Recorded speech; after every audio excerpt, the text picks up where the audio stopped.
To send a view once photo on Messenger, first open the Messenger app on your phone and go into the chat where you want to share the image. Make sure your internet connection is stable so the process goes smoothly without any delay. Now decide what photo you want to send. You can either take a fresh picture by tapping the camera icon or choose an existing one from your gallery by tapping the photo gallery icon.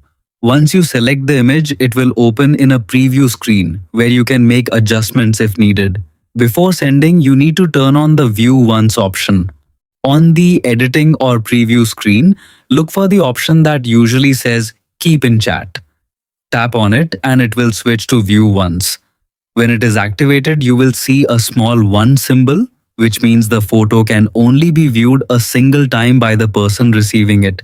After that, simply press the send button. The photo will be delivered to the chat like a normal message, but with a special rule.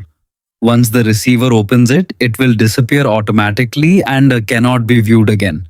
This feature is helpful when you want to share something private or temporary, like personal images or sensitive information. However, keep in mind that people can still take screenshots or use another device to capture it, so it is not 100% foolproof. Still, it's a quick and easy way to send temporary photos on Messenger in a more private way.